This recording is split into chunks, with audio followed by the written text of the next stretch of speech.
আজকের আন্দোলন কর্মসূচি মূলত আমাদের কালকে ছাত্র সমাজ ঢাবি থেকে শুরু করে জাহাঙ্গীরনগর থেকে শুরু করে আমরা কালকে শান্তিপূর্ণভাবে আন্দোলন করছি। কোনো প্রকার হয়রানি, তার আগুনবাজ বা কোনো ধরনের সন্ত্রাসীবাদ বাদেই আমরা আন্দোলন করছি।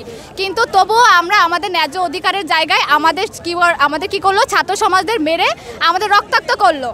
আজকের সমাবেশের প্রধান এবং মূল কারণ হচ্ছে কোঠা প্রথার বাদ এবং এটার বিরুদ্ধে আমরা যে সংগ্রাম করছি বা আমরা এর বিরুদ্ধে যে পদক্ষেপ গ্রহণ করছি তার যথাযথ যৌক্তিক দাবি না হওয়া পর্যন্ত আমরা রাজপথ ছাড়ব না।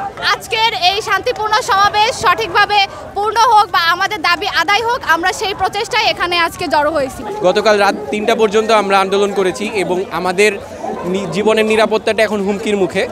তো আমাদের জীবন নিরাপত্তা যদি নিশ্চিত করতে হয় তাহলে অবশ্যই সরকার সহ আইন শৃঙ্খলা বাহিনীকে অবশ্যই সচেষ্ট থাকতে হবে। যদি কোনো অপসৃষ্টিকারী কোনো বাহিনী যদি কোনো রকমের বিশৃঙ্খলা তৈরি করতে চায়, আমরা এটা শক্ত হাতে দমন করব এবং আমরা আমাদের অধিকার নিশ্চিত করেই রাজপথ ছাড়ব।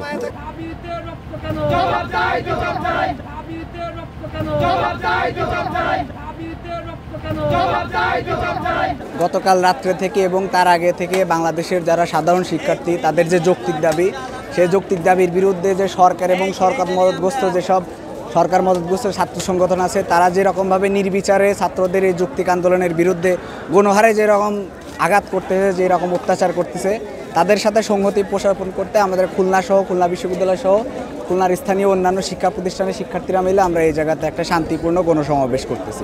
গতকালকে ঢাবি সহ চট্টগ্রাম বিশ্ববিদ্যালয়ে বিভিন্ন জায়গায় হামলা হয়েছে। হামলার প্রতিবাদে বিক্ষোভ মিছিল করছি এবং আমাদের আন্দোলন তো চলমানই আছে। বিক্ষোভ মিছিলের পাশাপাশি আমাদের যে পূর্ব ঘোষিত যে আন্দোলন সেগুলো তো চলমান রয়েছে। আমাদের দাবিটা হচ্ছে কোটা সংস্কারের দাবি।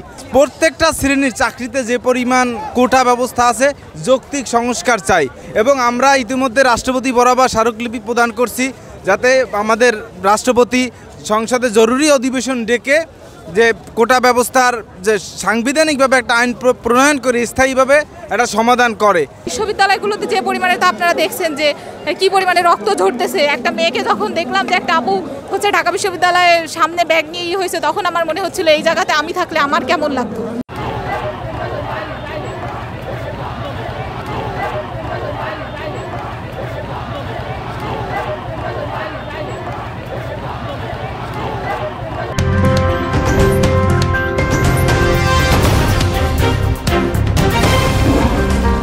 Voice of Tiger.